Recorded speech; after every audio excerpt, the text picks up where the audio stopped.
지금 여기 우리 퍼스는 가을을 이제 맞이하고 있습니다. 이제 가을에 들어섰지요.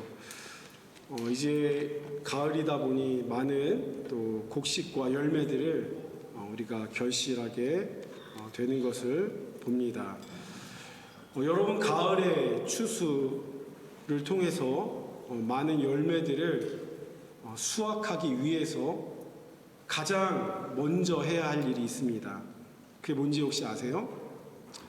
가을 추수를 위해서 가장 먼저 우리가 해야 되는 것, 그게 뭔지 아십니까? 바로 밭갈기입니다. 밭갈기. 예.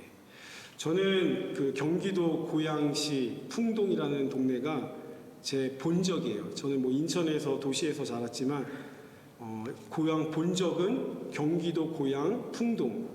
지금은 아시다시피 고양시, 일산 이 지역이 다 개발이 돼서 신도시로 이제 많은 또 아파트와 건물들, 빌딩들 세워져 있지만, 제가 초등학교 시절만 해도 그곳에 저희 고모, 큰 고모, 둘째 고모가 사셔서 방학 때마다 우리 고모 댁에 이제 방문을 했었습니다.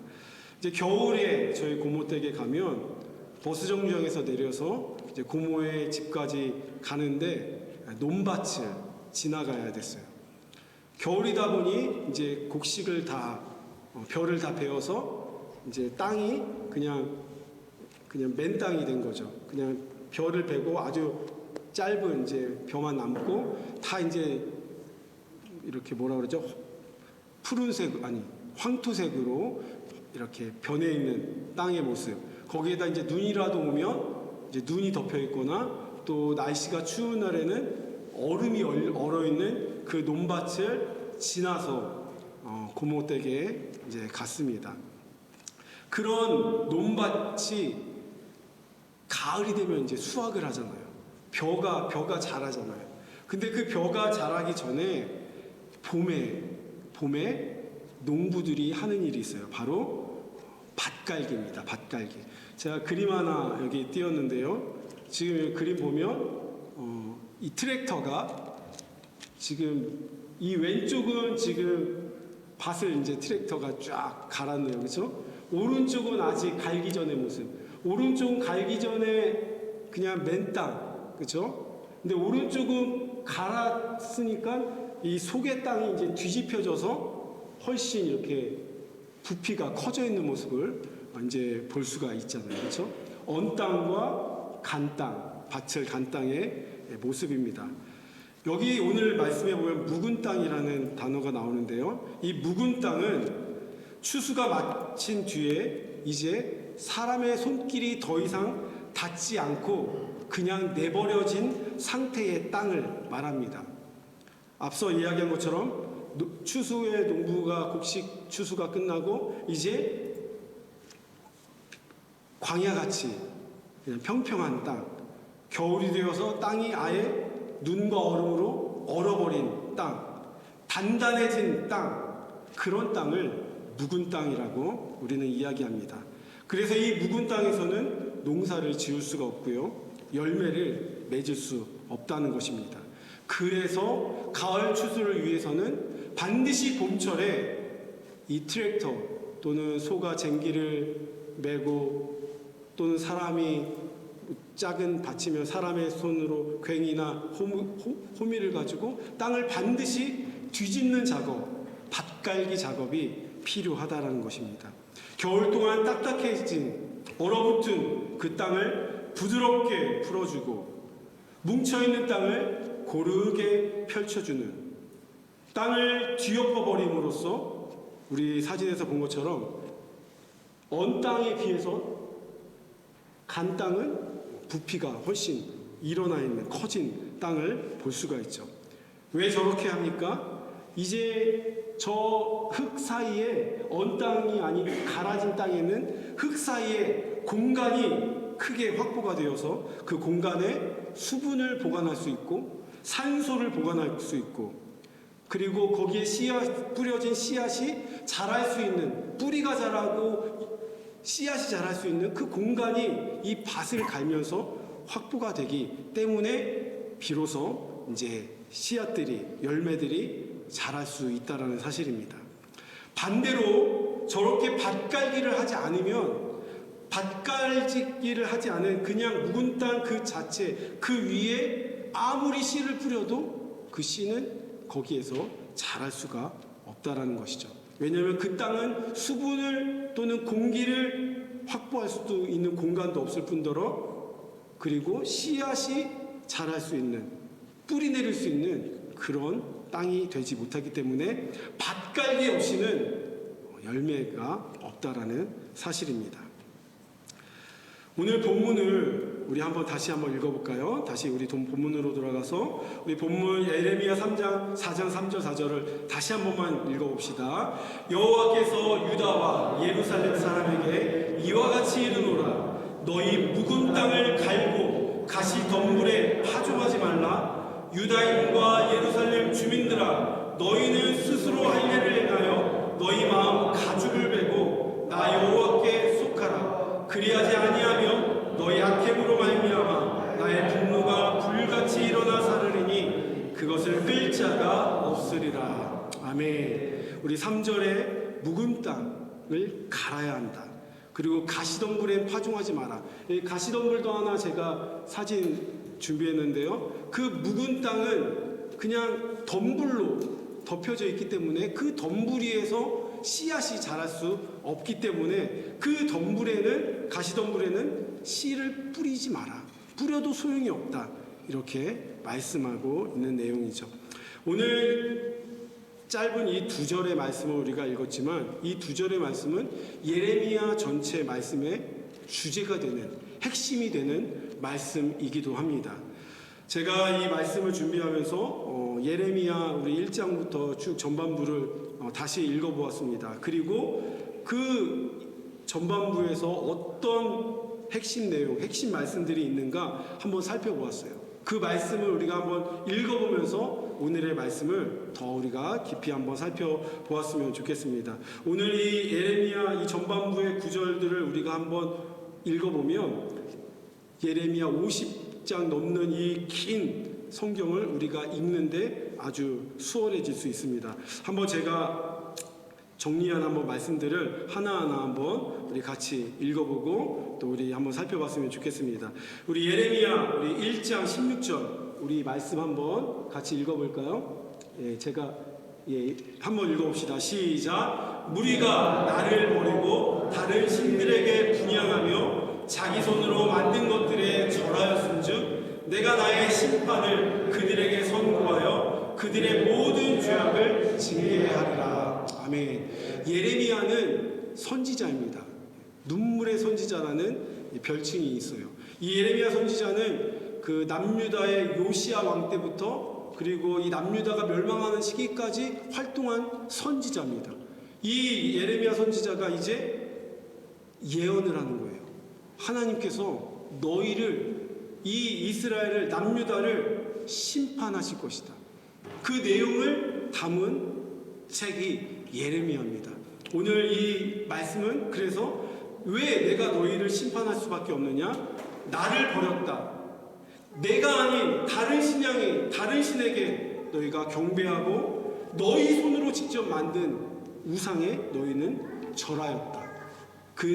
이 남유다가 심판받는 이유를 이 16절에서 말씀하고 있죠. 이 내용이 이제 예레미야 전체에 흘러갑니다. 계속해서 읽어볼까요? 예레미야 2장으로 넘어가서 4장 4절에서 8절도 제가 여기 기록했는데 한번 읽어봅시다. 시작. 야곱의 집과 이스라엘의 집 모든 족속들아 여호와의 말씀을 들으라. 나 여호와가 이와 같이 말하노라. 너희 조상들이 내게서 무슨 불의함을 보았기에 나를 멀리하고 가서 헛된 것을 따라 헛되이 행하느냐. 그들이 우리를 애굽 땅에서 인도하여 내시고 광야 곧 사막과 구덩이 땅 건조하고 사망의 그늘진 땅 사람이 그곳으로 다니지 아니하고 그곳에 사람이 거주하지 아니하는 땅을 우리가 통과하게 하시던 여호와께서 어디 계시냐 하고 말하지 아니하였도다. 내가 너희를 기름진 땅에 인도하여 그것의 열매와 그것의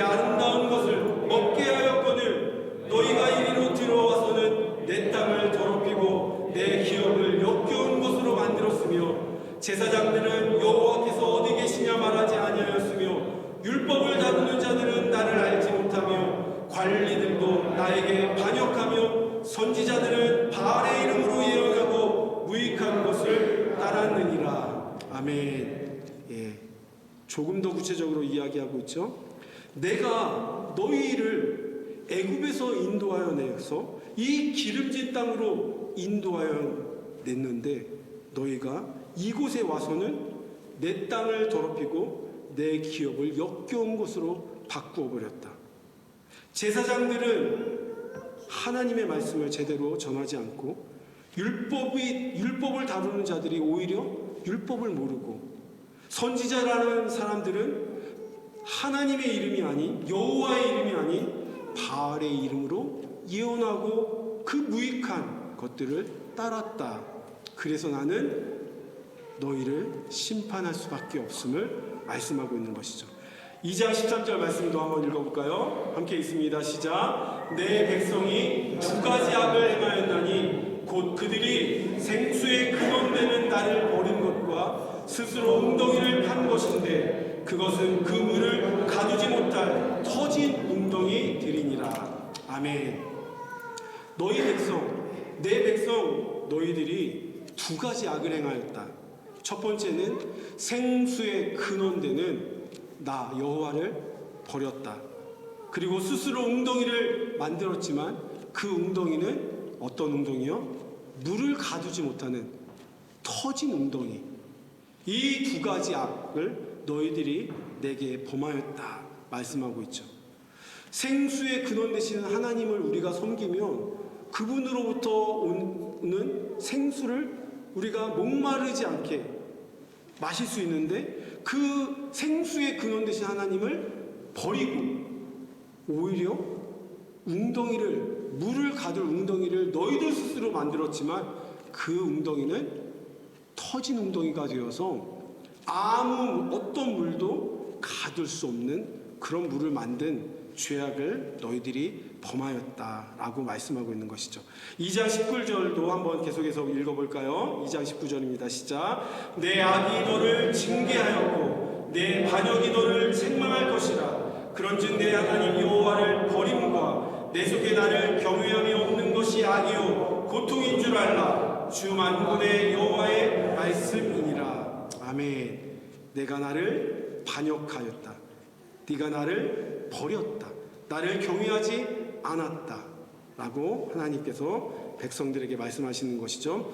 2장 27절 28절도 이어서 읽어봅니다. 시작. 그들이 나무를 향하여 너는 나의 아버지라 하며 돌을 향하여 너는 나를 낳았다 하고 그들의 등을 내게로 돌리고 그들의 얼굴을 내게로 향하지 아니하다가 그들이 환난을 당할 때에는 이르기를 일어나 우리를 구원하소서 하리라.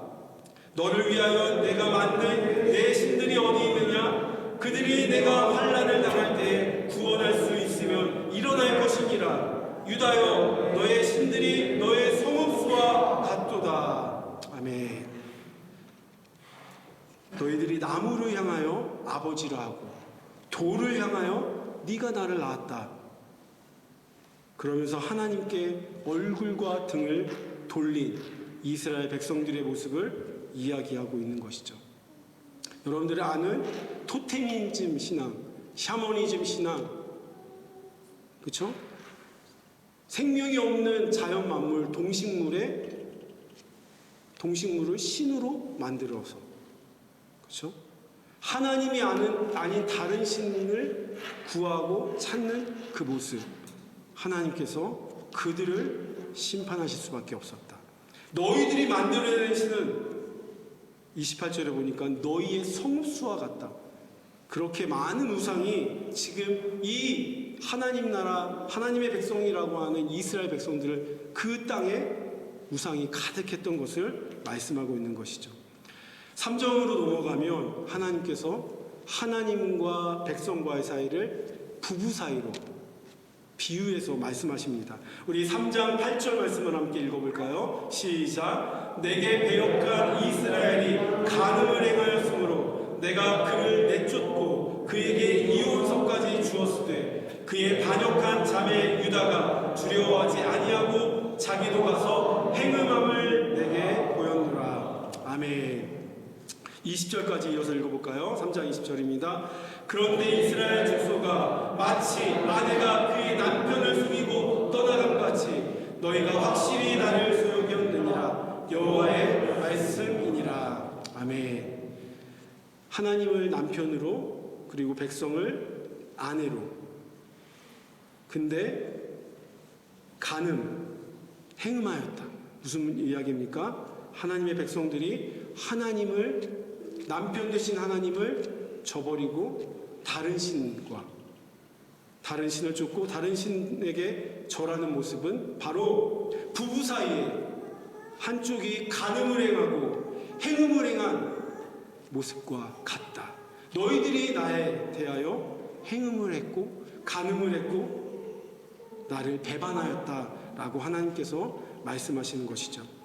3장 이와 같은 말씀을 우리가 살펴보면서 하나님께서 이스라엘 백성들을 심판할 수밖에 없었던 이유를 말씀하시면서 오늘 다시 너희들의 그 묵은 땅, 하나님이 아닌 다른 우상으로 가득 차 하나님에 대하여 단단해지고 그리고 닫혀버린 너희의 마음을 다시 갈아 엎어야 함을 우리에게 오늘 하나님께서는 말씀해 주고 계시다는 사실입니다. 사랑하는 우리 하늘빛 성도 여러분, 이 시간 다시 한번 우리의 마음을 되돌아볼 수 있는 귀한 예배의 시간이 되기를 주님의 이름으로 축복합니다. 우리의 묵은 땅을, 우리의 단단해진 마음을 다시 회복하는 귀한 예배가 되기를 예수님의 이름으로 간절히 축복합니다. 마음의 묵은 땅을 우리는 갈아 엎어야 합니다. 오늘 말씀 함께 읽었는데요. 이 묵은 땅을 갈아엎고 이 마음의 가죽을 벗어버리라 하는 이 말씀은 현대인의 성경으로 보면 너의 마음을 깨끗이 하고 너의 마음에 수술을 받아야 한다 그렇게 말씀하고 있어요. 우리 마음에 수술이 필요하다라고 하나님께서 말씀하시는 내용이 바로 오늘의 말씀입니다. 우리 예레미야 5장 19절 우리 한 번 더 이 한 절 더 같이 읽어볼까요? 예레미야 5장 19절입니다. 함께 있습니다. 시작. 그들이 만일 이르기를 우리 하나님 여호와께서 어찌하여 이 모든 일을 우리에게 행하셨느냐 하거든 너는 그들에게 이르기를 너희가 여호와를 버리고 너희 땅에서 이방신들을 섬겼은즉 이와 같이 너희 것이 아닌 땅에서 이방인들을 섬기리라 하라. 아멘. 지금 우리 묵은 땅은 어떤 땅입니까? 오늘 5장 19절의 말씀에 비유하면 묵은 땅이란 여호와 하나님을 버리고 이방 신들이 가득 차 있는 그 땅, 그 마음을 오늘 하나님께서는 묵은 땅이다. 5장 19절의 말씀에서 이야기하고 있는 것이죠. 여호와를 버린 것, 그리고 하나님이 아닌 우상으로 가득 차 있는 그 땅, 그래서 하나님께서 하나님께서 임재하실 공간이 없는 그 마음, 그 상태를 묵은 땅, 수술받아야 할 마음의 상태라고 오늘 하나님께서는 우리에게 말씀하고 있습니다. 반드시 이러한 땅은 갈아엎어야만 우리 마음속에 다시 하나님이 임재하고 하나님의 은혜가, 하나님의 말씀이 채워질 수 있음을 오늘 하나님께서는 유다 예루살렘 주민들, 다시 말해서 오늘 우리 그리스도인들에게 하나님은 말씀하고 계시다라는 사실입니다. 사랑하는 성도 여러분, 앞서 이야기한 것처럼 묵은 땅은요, 얼어버린 땅, 단단해진 땅, 공간이 없는 땅, 그래서 트랙터로, 괭이로, 호미로 반드시 갈아엎어서 수분이 들어가고 산소가 들어갈 수 있는, 그리고 씨앗이 자라날 수 있는 공간이 확보되어야만 한다는 것이죠. 오늘 우리 안에 하나님이 아닌 다른 것들로 가득 채워져 있어서 하나님이 우리 안에 찾아오시고 하나님이 우리 안에 들어오고 싶으셔도 들어갈 공간이 없잖아. 네 마음에 내가 자리할 공간이 없어. 너의 자리를, 너의 마음을 비워주겠니? 깨끗이 비워주겠니? 내가 내 마음의 중심에 들어갈 수 있도록, 좌정할 수 있도록 너의 마음을 준비해 줄 수 있겠니? 오늘 그렇게 오늘 하나님은 이스라엘 백성들에게 말씀하시는 것이죠. 내가 너희들을 심판할 거야. 내가 너희들을 불태워버릴 거야. 이런 무서운 경고가 아닌 그 무서운 경고와 심판의 말씀, 그 이유는 내가 너희를 다시 구원하고 내가 너희를 다시 나의 백성으로 삼기 원해. 내가 다시 너의 마음의 주인 되기를 원해 라고 하시는 주님의 강력한 요청이고 말씀이다라는 사실입니다. 묵은 땅을 갈아 엎어야 합니다. 부드러운 마음 우리는 만들어야만 합니다. 헛된 것들, 하나님이 아닌 다른 것들로 채워져 있는 우리의 마음들을 비워내야만 합니다. 하나님의 은혜로 채울 공간들을 우리는 넓혀 가는 것이 바로 신앙생활입니다. 하나하나 우리 안에 하나님이 아닌 다른 것들을 비워내면서 하나님의 은혜로, 하나님의 말씀으로, 하나님의 인재로, 하나님의 능력으로, 하나님의 지혜로 채워가는 이 과정이 바로 신앙생활이라는 사실이죠. 비워진 공간에 그 자리에 주님의 사랑이, 주님의 은혜가, 주님의 지혜가, 주님의 능력이 채워질 줄로 믿습니다. 생수의 근원 되시는 주님을 우리가 채우면 우리는 목마르지 않을 것입니다. 앞서 이야기한 것처럼 생수의 근원 되신 하나님은 오히려 버리고 터진 웅덩이를 만들어서 헛수고만 하는 인생이 되지 않기를 주님의 이름으로 간절히 축복합니다. 온전히 하나님을 우리가 모시고 하나님으로 채우고 예수님으로 채우고 십자가 사랑으로 채워서 언제나 목마르지 아니하는 그 은혜가 우리 성도님들의 삶 속에 늘 가득하게 되기를 예수님의 이름으로 간절히 축복합니다. 아멘. 우리 함께 제가